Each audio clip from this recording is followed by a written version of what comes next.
मोदी हे 12 जानेवारीला नाशिकमध्ये येणार आहेत आणि याच दिवशी त्यांचा रोड शो सुद्धा होण्याची शक्यता आहे। नाशिकमधून पंतप्रधान नरेंद्र मोदी हे लोकसभेच्या प्रचाराचे रणशिंग फुंकणार असल्याचं कळतंय।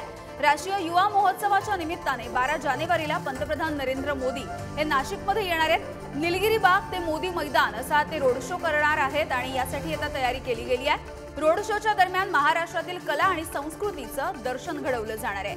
मोदी यांच्या दौऱ्याच्या निमित्ताने जिल्हा प्रशासनाने ही जोरदार तयारी केलेली आहे। त्यामुळे 12 जानेवारीला नाशिकमध्ये एक वेगळं वातावरण बघायला मिळेल, कारण पंतप्रधान नरेंद्र मोदी यांचा हा नाशिकचा दौरा आहे। भाजपकडून मोठी तयारी करण्यात येणार आहे। वेगवेगळ्या विकास कामांचं लोकार्पण सुद्धा या दौऱ्याच्या माध्यमातून केलं जाणार आहे।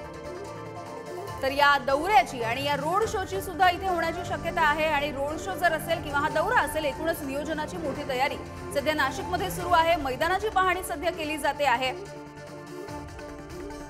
आणि एकूणच सुरक्षेविषयी सुद्धा आढावा घेतला जातोय। ही महत्त्वाची बातमी, 12 जानेवारीला नाशिकमध्ये पंतप्रधान नरेंद्र मोदी यांचा रोड शो होण्याची शक्यता आहे।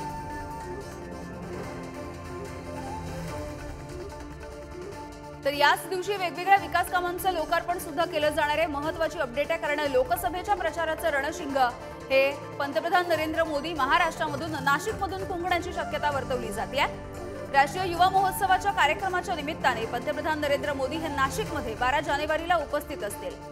या कार्यक्रमाला ते हजेरी लावणार आहेत। तर याच दरम्यान निलगिरी बाग ते मोदी मैदान असा रोड शो करण्यासाठी आता मोठी तयारी सध्या प्रशासनाकडून सुद्धा सुरू आहे।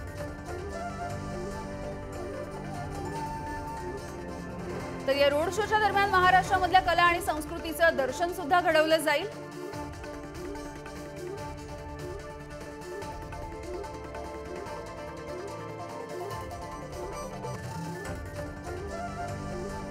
आणि याविषयी अपडेट घेऊयात, आमचे प्रतिनिधी किरण ताजणे आपल्या सोबत आहेत। किरण, काय अधिकची माहिती आहे? रोड शो होण्याची शक्यता आहे 12 जानेवारीला पंतप्रधानांचा।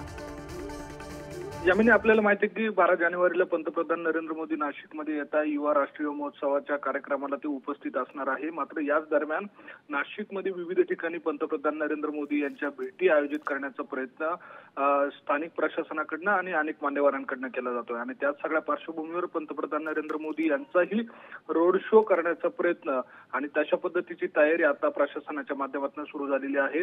याबाबतचा नुकताच डॉक्टर भारती पवार, ज्या केंद्रीय राज्यमंत्री आहेत, त्यांच्याकडनं आढावा घेण्यात आलेला आहे आणि त्या पार्श्वभूमीवर निलगिरी बाग ते तपोवन अशा पद्धतीचा रोड शो करण्याचा प्रयत्न हा असणार आहे आणि याचीच तयारी आता प्रशासनाच्या माध्यमातून सुरू झाली आहे।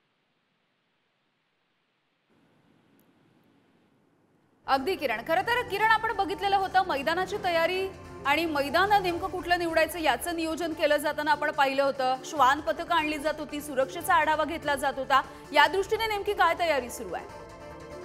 आताच्या घडीला जर बघितलं तर काही प्रशासकीय समित्या तयार करण्यात आलेल्या आहे। प्रत्येकावर जबाबदारी निश्चित करून देण्यात आलेली आहे आणि त्यामध्ये जवळपास 24 समित्या तयार करण्यात आलेल्या आहे आणि एकूणच जर बघितलं तर युवा राष्ट्रीय महोत्सव असणार आहे। 8,000हून अधिक युवा या कार्यक्रमामध्ये सहभागी होणार आहे आणि एकूणच आगामी लोकसभेच्या पार्श्वभूमीवर पंतप्रधान नरेंद्र मोदी नाशिकमध्ये येत आहेत आणि विशेष म्हणजे अयोध्येमध्ये जे राम मंदिराचं, रामलल्लाचं जे मंदिराचं प्राणप्रतिष्ठा सोहळा होणार आहे, त्या पार्श्वभूमीवर अवघे 10 दिवस अगोदर नरेंद्र मोदी नाशिकमध्ये येत आहेत। त्यामुळे एकूणच रामभूमी असलेल्या नाशिकमध्ये पंतप्रधान नरेंद्र मोदी येणार असल्यानं जय्यत तयारी केली जाते। सुरक्षेच्या कारणास्तव वेळोवेळी आढावा घेतला जातोय आणि याच सगळ्या पार्श्वभूमीवर रोड शो करत असताना किंवा काळाराम मंदिराला भेट देण्याच्या तयारी आता सध्याच्या घडीला सुरू आहे। त्यामुळे नरेंद्र मोदी यांचा दौरा आखला जात असताना जास्तीत जास्त नरेंद्र मोदी यांची उपस्थिती शहरभर कशी असेल, त्याला ऐतिहासिक महत्व असलेल्या ठिकाणी भेटी कशा देता येईल, या दृष्टीने आता प्रशासनाच्या हालचाली सुरू झालेल्या आहेत। यामिनी, अगदी किरण, धन्यवाद या सगळ्या माहितीसाठी।